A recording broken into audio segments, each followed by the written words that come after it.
इस कार्यक्रम के पुण्यार्जक हैं गुणायतन परिवार। गुणायतन परिवार द्वारा भोपाल में बड़ी सार्थक पहल की गई है, जिसमें बच्चों को संस्कार युक्त और गुणवत्तापूर्ण शिक्षा देने का मौका मिल रहा है। ये बच्चों की व्यवस्था की गई है, जिसमें 6वीं 7वीं के बच्चे इस साल लिए जाएंगे और 11वीं 12वीं और सीए फाउंडेशन के बच्चों को यहाँ रखा जाएगा। ये मेधावी छात्रों को प्रावीण्य के आधार पर उसे प्रविष्टि मिलेगी। पूरे देश भर से प्रविष्टि आएगी।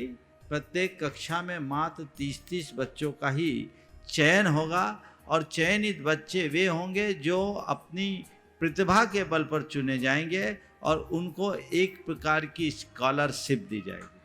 ये छात्रवृत्ति के तहत पढ़ेंगे। गुणायतन के समाज कल्याण की दिशा में एक बहुत अच्छी पहल है और ये सार्थक पहल है। इसकी शुरुआत भोपाल से हो रही है। ये भोपाल वालों के लिए बहुत गौरव का विषय है। इसके लिए गुणायतन के साथ विद्यासागर इंस्टीट्यूट और सेज और एपीटी, इन तीनों को भी मैं बहुत बहुत आशीर्वाद देता हूँ।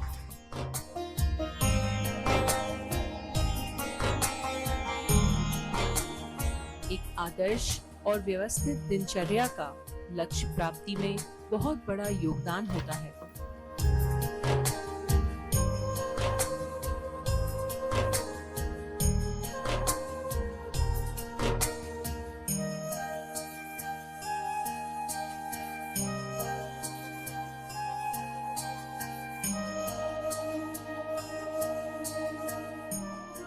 आते नहीं कोई कहता है भगवान आते नहीं, चंदना की तरह तुम बुलाते नहीं, चंदना की तरह तुम बुलाते नहीं। ओम इति नवदेव्यो अक्षरं नृपामते स्वाहा। इशिका मिल तेरे दे आत्म धन लौट लिया शरण आया करना दो कल्याणी देवा गुरु देवा देवा गुरु देवा ओ कर मुना में ओ कर मुना सीखों के रंग में, सीखों के रंग में, प्रभु के रंग में, सीखों के रंग में, प्रभु के रंग में, मैं तो डूब डूब जाऊं सीखों के रंग में, मैं तो डूब डूब जाऊं सीखों के रंग में।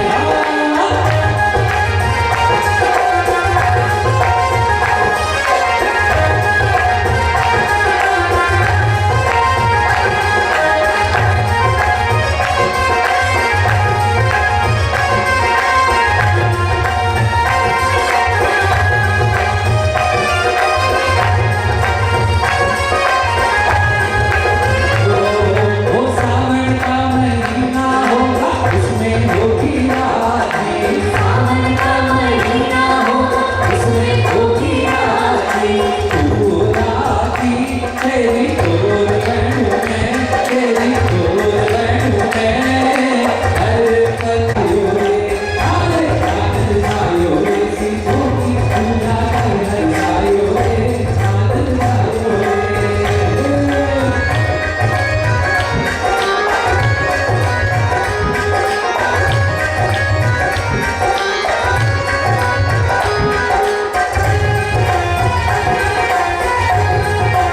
बाल तुम्हारा है आया है तेरा भाई छोड़ दे लाठी मारा आए जी, लाठी मारा जी।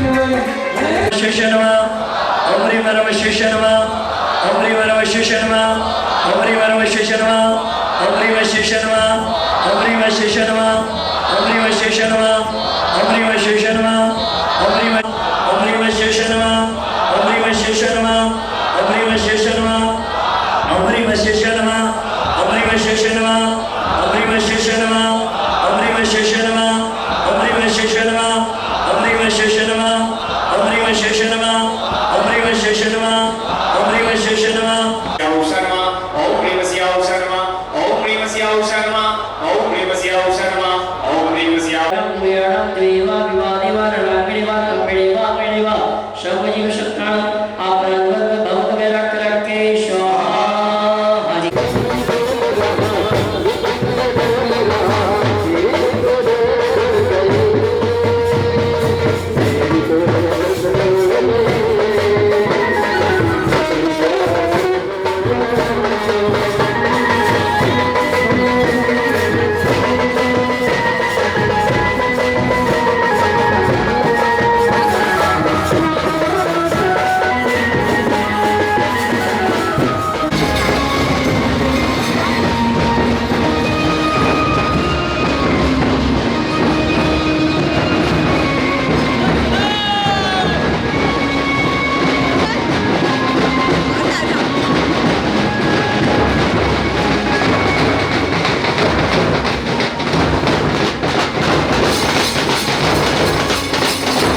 आप लोगों को भी बहुत अच्छा लगा, लगा कि नहीं लगा?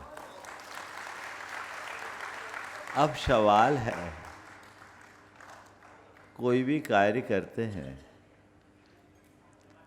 तो उसका कोई ना कोई लक्ष्य तो होता है ना, फल चाहिए कि नहीं चाहिए? हाँ, क्या फल चाहिए बोलो? हाँ, कोई फल नहीं चाहिए? हाँ हाँ, फल तो चाहिए। अनपेक्षितार्थ वृत्ति ही का पुरुष सेवते नृपतीन।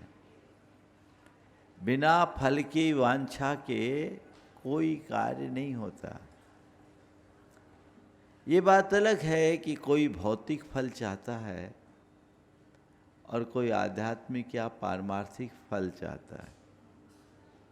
मुझे इतना तो लगता है कि 8 दिनों में आप लोगों की विचारधारा बदल गई और अब भौतिक आकांक्षाएं मंद हो गई और पारमार्थिक आकांक्षा बढ़ गई, और मनुष्य की भोगेच्छा कम हो और भक्ति बढ़ जाए तो समझ लेना हमने भगवान की श्रेष्ठ आराधना की है। भक्ति का प्रत्यक्ष लाभ यही है, भोगेशना का मंद होना, उदासीनता आना। समझ गए? तो जब तक हमारे अंदर संसार और सांसारिकता के प्रति लगाव मंद न हो, तब तक ये मानकर चलना अभी हमारी आराधना सही नहीं हुई है। आप लोगों की भावाभिव्यक्ति को देखकर मुझे बड़ी प्रसन्नता की अनुभूति हो रही है कि 8 दिन में विचारधारा बदल गई। अब 2-4 दिन तक तो आप लोगों के कानों में गूंजेगा ओम ह्रीम मसीहा उषा नमः। गूंजेगा कि नहीं गूंजेगा? कई लोग तो कहते हैं महाराज नींद में भी वही चलता है। अब कुछ दिन गूंजेगा, लेकिन थोड़े दिन बाद धीरे धीरे वो मंद पड़ने लगेगा और वही पुरानी बातें हावी होने लगेगी। हमें क्या करना है? भगवान से एक प्रार्थना करनी। अभी हवन आप लोग करेंगे। एक प्रार्थना करना है, भगवान जो लौ लगी है वो बनी रहे, पुराना छूट जाए, नया कायम रहे, बस ये भाव रखो। धीरे धीरे वो मंद होते जाए, मंदतर होते जाए और अंदर नए भाव और संस्कार उत्तरोत्तर बढ़ते जाए। यही हमारी उपलब्धि है और यही हमारा साध्य भी बनना चाहिए। आचार्य पूज्यपाद एक महान आचार्य हुए जिन्होंने तत्वार्थ सूत्र पर आद्य टीका लिखी, सर्वार्थ सिद्धि। उन्होंने भगवान की बहुत भक्ति की, 10 भक्तियाँ लिखी। उनके भक्ति के विषय में ऐसा कहा जाता है कि उनकी आँखों की रोशनी चली गई थी और शांतिनाथ भगवान के चरणों में उन्होंने शांताष्टक लिखा, शांति भक्ति लिखी। उससे उनकी नेत्रों की ज्योति पुनः लौट आई। वो महान आचार्य थे। उन्होंने एक दिन भगवान से कहा कि भगवान, मैंने जब से होश संभाला तब से आपकी भक्ति की, आज मैं उसका फल चाहता हूँ। मैंने जब से होश संभाली तब से आपकी भक्ति की है, मैं आज आपसे उसका फल चाहता हूँ। भगवान ने कहा, बोलो पूज्यपाद क्या फल चाहते हो? मान लो अभी भगवान मुखर हो जाए और कहे इन लोगों ने बहुत गजब की सिद्ध चक्र की आराधना की है, इनसे पूछ लो इनको क्या चाहिए। और मान लो मुझे भगवान ने अधिकृत कर दिया और कहा कि पूछो क्या फल चाहिए, तो आप लोग क्या चाहोगे बोलो? हाँ, मोक्ष। मोक्ष की तो केवल बातें हैं, अभी कोई तैयारी नहीं है।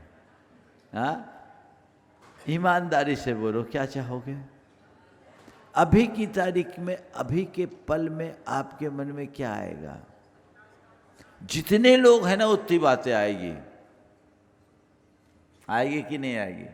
क्योंकि सबकी अलग अलग समस्याएं हैं और फिर भगवान को हम सब समाधान का केंद्र मानते हैं, तो समाधान यहाँ मिलेगा। तो बढ़िया वैकेंसी निकली है, चलो जो चाहिए सो कर लो। पता नहीं कितनी लंबी लिस्ट हो जाएगी, जितने आदमी उतनी लिस्ट तो कम से कम होगी, क्योंकि ऑप्शन एक का ही है। अगर एक से ज़्यादा दे दो तो पता नहीं एक के कितने पन्ने भरेंगे। आचार्य पूज्यपाद से जब पूछा गया कि तू मांग ले, तेरे को क्या फल चाहिए, तो आचार्य पूज्यपाद ने कहा, भगवान आबाल्या जिन देव देव भवत श्रीपादयो सेवया सेवा शक्त विनय कल्पलतया कालोदयावद्गत त्वां तस्या फलमर्थये तदधुना प्राणप्रयाणक्षणे तन्नाम प्रतिबद्ध वर्णपठने कंठोस्त्वकुंठो मम। हे भगवान, मैंने जब से होश संभाली तब से मैंने आपकी भक्ति की है, और अब भक्ति करते करते उसका केवल एक ही फल चाहता हूँ कि जब मेरे प्राण निकलने के हो तो मेरा कंठ अवरुद्ध न हो, मैं आपका नाम सुमरते हुए यहाँ से जाना चाहता हूँ। बस यही है भक्ति का प्रसाद। एक ही प्रार्थना, एक ही भावना, एक ही कामना, एक ही ध्यान। भगवान, ये सिद्ध चक्र है ना, पूरी जिंदगी चलते रहे, एक बार नहीं बार बार। जब सिद्ध चक्र विधान हो या न हो, पर मेरा ध्यान सिद्ध चक्र पर हो। भगवान, आपकी नाम स्मरण में मैं हमेशा तत्पर बना रहूं, उसमें मैं कहीं से चूकूं नहीं। श्वास श्वास से आपका नाम निकले, रोम रोम में आप बस जाएं, ऐसी भावना अंतरंग में जगाओ। अभी भक्ति हुई, सिद्ध चक्र की आराधना हमने एक बार कर लिया, बहुत अच्छा काम कर लिया, नहीं। ये भावना भाना, भगवान ऐसा ऐसा आशीर्वाद दो, ऐसी शक्ति और ऐसी दृष्टि दो कि जब मौका आए सबसे पहले मेरा नाम आ जाए। अभी नितिन भाई मुझसे कह रहा था, महाराज जब आप तो ऐसा अच्छा लग रहा है कि आप जब विधान करोगे हम आएंगे, पूरे परिवार को लेकर के आएंगे। अभी परिवार रह गया, बस ये भाव है। धर्म श्रद्धा में अगर लगाव बढ़ा है तो समझ लेना तुम्हारे भीतर पुण्य संचित हुआ है। हम लोग जो भी धार्मिक आराधन करते हैं उसमें इसी विश्वास के साथ करते हैं कि इसमें पुण्य का बंध होता है, पाप का क्षय होता है, निश्चित होता है। लेकिन हमने कितना पुण्य बांधा, कितना पाप छीन किया, कुछ पैमाना है, कुछ दिखा? हकीकत में ना पुण्य दिखता है ना पाप, वो तो हमारे अंदर का एक विश्वास है जिसके आधार पर हम एक कह देते हैं कि पुण्य का बंध हुआ है और पाप का क्षय हुआ। तो क्या ये कोरा विश्वास है, इसकी सत्यता नहीं? सत्यता है, पर उसे केवल विश्वास से समझा जा सकता है। पर मैं आपको उसका प्रमाण भी देना चाहता हूं। मेरा पुण्य कितना बढ़ा, इसका प्रमाण मेरी श्रद्धा कितनी बढ़ी। विधान के पहले मेरे धर्म में और धार्मिक क्रियाओं के प्रति जितनी श्रद्धा थी, यदि विधान के समापन में वो श्रद्धा बढ़ गई तो समझना अंदर पुण्य का खजाना भर गया है। श्रद्धा बिना पुण्य के नहीं बढ़ती। आप सब बड़े भाग्यशाली हो कि कोई पुण्योदय आया तब तुम्हारी श्रद्धा बनी और यहाँ आकर के आराधना कर पाए, लाभ ले पाए। बहुत से भाग्यहीन तो ऐसे हैं जो चाह करके भी नहीं कर पाए, और बड़े अभागे ऐसे हैं जिनके मन में भाव ही नहीं हुए। अनुकूल संयोग केवल पुण्य देता है। तुम्हारे हृदय में धर्म की श्रद्धा है, ये तुम्हारा पुण्य है। बिरले लोग हैं, पापों में निरत रहने वालों की भरमार है। भगवान के चरणों में तो कोई इक्का दुक्का ही आ पाता है, और भाग्यशाली आप हो कि उन इक्के दुक्कों में आपने अपना स्थान बनाया है। तो उस पुण्य की पूंजी को बढ़ाना है कि नहीं बढ़ाना है? मेरी श्रद्धा प्रगाढ़ से प्रगाढ़तर होनी चाहिए। अब यहाँ से जाने के बाद सिद्धचक्र विधान के पहले मैं रोज मंदिर नहीं जाता था, अब मैं मंदिर जाऊंगा, अभिषेक करूंगा, पूजन करूंगा। मैं कभी नमोकार की जाप नहीं करता था, नमोकार की जाप करूंगा। नमोकार नहीं कर पाया तो कम से कम ओम ह्रीम असिया उषा नमः की एक जाप तो रोज करूंगा ही। अपनी दिनचर्या की शुरुआत भगवान के नाम स्मरण से करूंगा। ये किया जा सकता है कि नहीं, बोलो?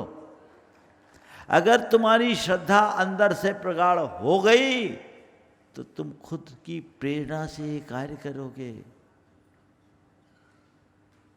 ये आपको करना है।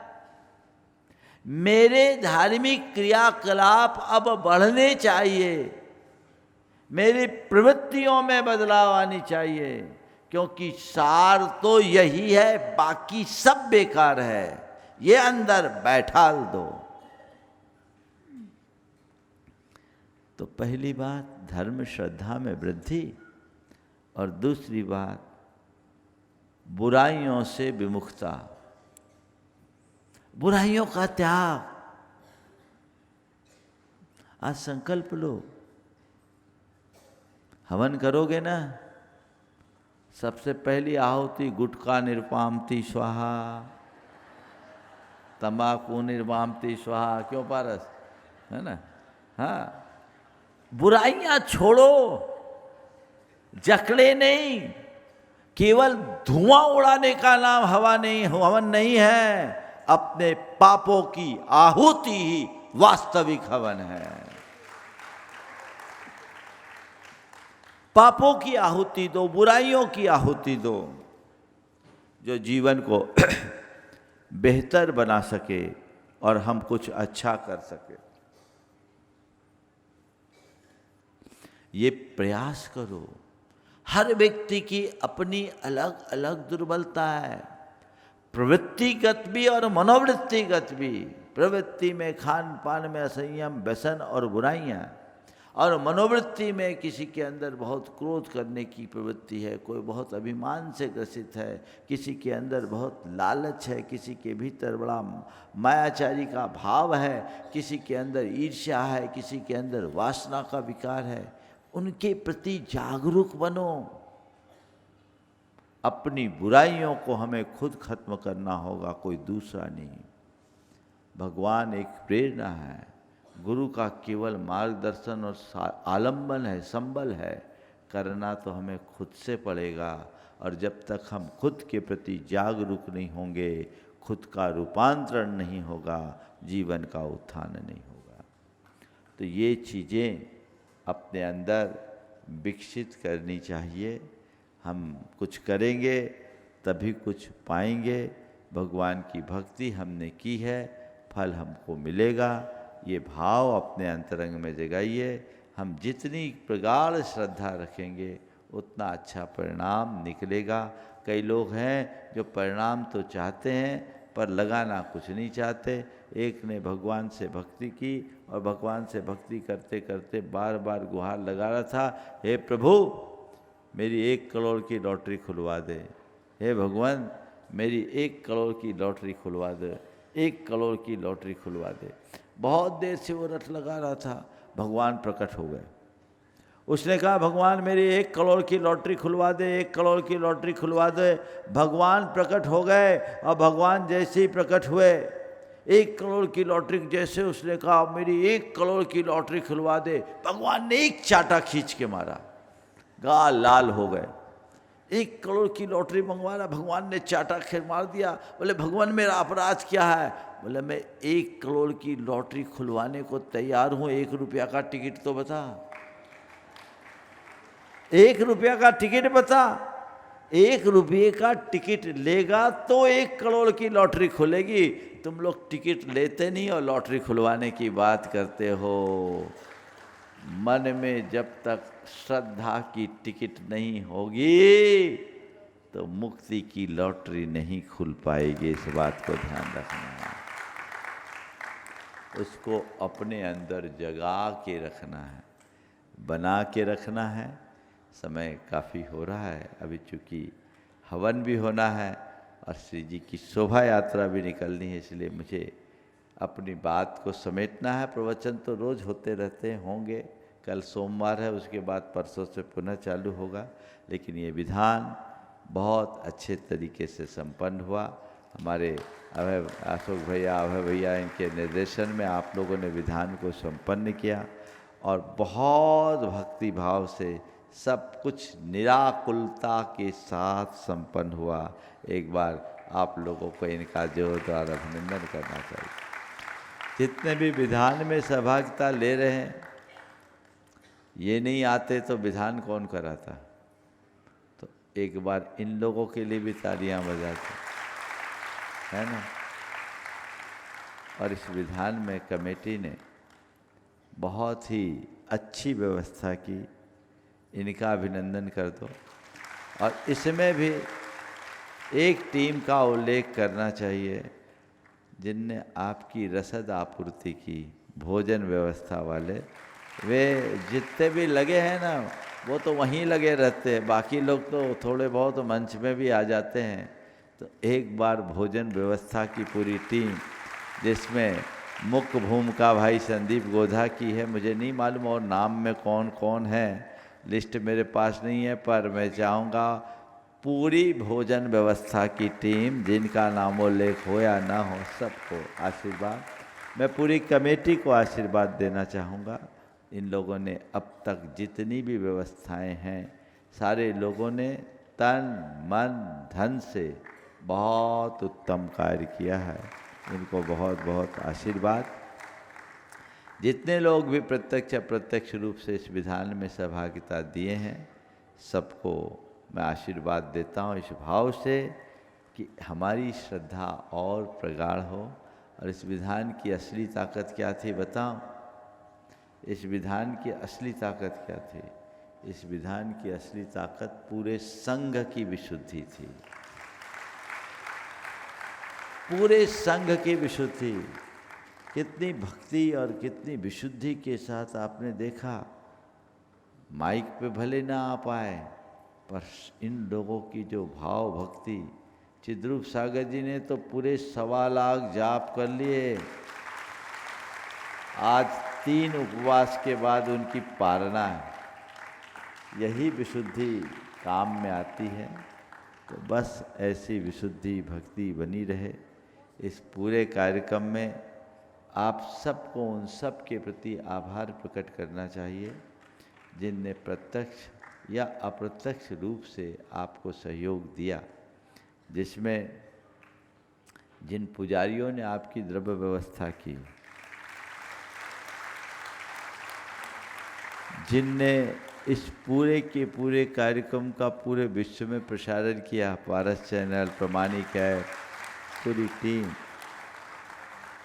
ये साउंड सिस्टम है ना, ये पांडाल में आपके उठने बैठने की व्यवस्था जिनने की, कितने सारे लोग लगे हैं तब ये कार्य हुआ है। और इस मधुर कंठ के धनी भाई अजित ने जान डाली है ना। इन सब का आप सबको अभिनंदन करना चाहिए। मैं सभी को आशीर्वाद देता हूँ, सभी मंडल पुण्यार्जकों को भी आशीर्वाद देता हूँ। और एक बार गुणायतन के लिए भी आप लोग जोरदार, इतना बड़ा दरबार आप कल्पना कर सकते हैं। देखो एक साथ थोड़ी झलक दरबार की, कितना भव्य दरबार। और उन पुण्यार्जकों का अभिनंदन कर दो जिनने ये बनाया है। आप देख रहे हैं सब किसने किसने बनाया। इनने अपना द्रव्य लगाया, 2-3 भोपाल के भी हैं उसमें, मुझे लिस्ट नहीं मालूम, लेकिन ये बनाया। पुष्पेन जी का भी है नहीं, इनका भाव है करने का, अभी है नहीं, करना चाहते हैं, एप्लीकेशन आई लेकिन है अभी। ये पूरे 4 बड़े हैं। आना था सुशीला जी को, एक अभी नया बन करके आया है, लेकिन संयोग नहीं बन पाया, अभी नहीं आ पाए। लेकिन इन वाले मंडलों में एक शायद चंद्रकला जी पाटनी का है, सुरेंद्र का भी है एक, ये जो 14 बने हैं और भी है। लेकिन एक बार उन सब का भी अभिनंदन कर दो। आप कल्पना करो जब ये पूरा 108 तैयार तो पूरा दरबार है, इस बार 48 ही हुआ। फिर कभी योग बनेगा या जहाँ कहीं भी योग बनेगा हम लाभान्वित होंगे। अब विमानों की ज़रूरत बिल्कुल नहीं है, चांदी ऐसी ही बहुत भारी हो गई है, जितनी ज़रूरत थी उतनी हो गई।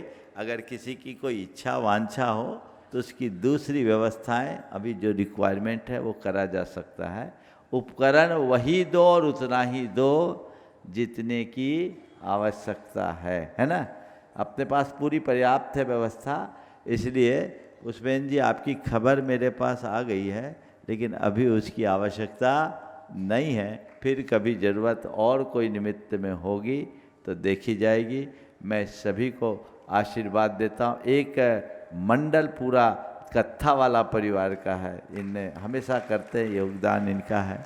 तो मैं ये कह रहा हूँ कि जो एक बार दान देते हैं, लेकिन एक बार दिए गए दान का उपयोग कितना होता है आप सोचो। कितने लोगों ने आराधना कर ली, उन्हें तो रुपया एक बार दिया, और ये भी केवल 2020 में बात आ गई थी, कटनी में कोविड के दौर। ऑनलाइन लोगों ने सुन सुन करके दिया अपना द्रव्य, और लाइन लग गई, और सब तत्परता से जो जो करे, मन में भाव आया। और वो भी संयोग बना क्योंकि कोविड में वहाँ 8 मंडली थे, 8 चांदी के थे, तो मन में ऐसा आया क्यों ना ऐसे ही दरबार सजाया जाए। और एक बार बोलने की देर थी, लाइन लग गई। तो ये अपने आप में बहुत शुभ संयोग है। सभी लोग ऐसे ही लाभान्वित हों। बस एक ही भाव रखें, मात्र भावना मम रहे, टूटे कर्म संयोग, देव साथ गुरुदेव का, सदा मिले शुभ योग। बस ये भाव बनाकर रखें। मैं यहीं पर विराम ले रहा हूँ। आप शीघ्रातिशीघ्र हवन की संपन्नता के बाद एक बार जोरदार, और मैं चाहूँगा इनका स्वागत करो। आप सामने सामने तो आओ। अच्छा, पूरी और जिन्होंने मंडल बनाया, विक्की मुझे याद दिला रहा, सामने आओ विक्की। तो पहले राजू गोयल और उसकी पूरी टीम बहुत सुंदर मंडल बनाया है, उनका भी अभिनंदन कर दे। और इन युवकों का आप देखते 24 घंटे आपने इनको खबर कर दी, आपकी सारी व्यवस्था बन गई। आ जाओ सामने आओ, विक्की भाई का, विनीत भाई और सुबोध, इनका सम्मान करें। गुणायतन परिवार को पूरी तरह एक्टिव होकर रहना है। आप होस्ट हो। गुणायतन का अंतर्राष्ट्रीय अधिवेशन, पिछी परिवर्तन और यहाँ का शिलान्यास, जितने भी गुणायतन के सदस्य हैं किसी भी रूप में जो हैं और जिनको होना है, वे सब तैयारी रखें। और उसकी पूरी रूपरेखा चूँकि आज हमने बैठक बुलाई थी पर आप लोगों की व्यस्तता को देखते हुए उस बैठक को हमने स्थगित कर दिया है जो दोपहर में थी। आप लोग कल हमने जो औपचारिक बात करनी थी होमवर्क दे दिया जो लोग आए थे, लेकिन बहुत जल्दी एक बार गुणायतन को मेरे पास सोमवार के बाद बुलाना है, वो आपको सूचना दे दी जाएगी। लेकिन उसकी भव्याति भव्य तैयारी करें और पूरे भोपाल नहीं पूरे अंचल को उस कार्यक्रम में उमड़ना चाहिए ताकि एक अच्छा संदेश इसमें जा सके। गुणायतन परिवार द्वारा भोपाल में बड़ी सार्थक पहल की गई है जिसमें बच्चों को संस्कार युक्त और गुणवत्तापूर्ण शिक्षा देने का मौका मिल रहा है। ये बच्चों की व्यवस्था की गई है जिसमें 6वीं 7वीं के बच्चे इस साल लिए जाएंगे और 11वीं 12वीं और सीए फाउंडेशन के बच्चों को यहाँ रखा जाएगा। ये मेधावी छात्रों को प्रावीण्य के आधार पर उसे प्रविष्टि मिलेगी। पूरे देश भर से प्रविष्टि आएगी। प्रत्येक कक्षा में मात्र 30-30 बच्चों का ही चयन होगा और चयनित बच्चे वे होंगे जो अपनी प्रतिभा के बल पर चुने जाएंगे और उनको एक प्रकार की स्कॉलरशिप दी जाएगी। ये छात्रवृत्ति के तहत पढ़ेंगे। गुणायतन के समाज कल्याण की दिशा में एक बहुत अच्छी पहल है और ये सार्थक पहल है। इसकी शुरुआत भोपाल से हो रही है। ये भोपाल वालों के लिए बहुत गौरव का विषय है। इसके लिए गुणायतन के साथ विद्यासागर इंस्टीट्यूट और सेज और एपीटी इन तीनों को भी मैं बहुत बहुत आशीर्वाद देता हूँ।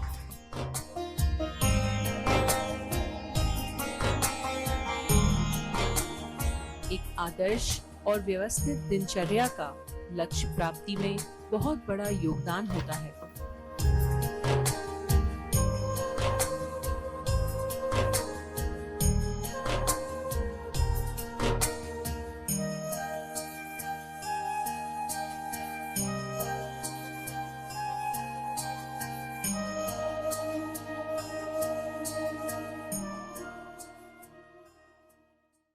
इस कार्यक्रम के पुण्यार्जक थे गुणायतन परिवार।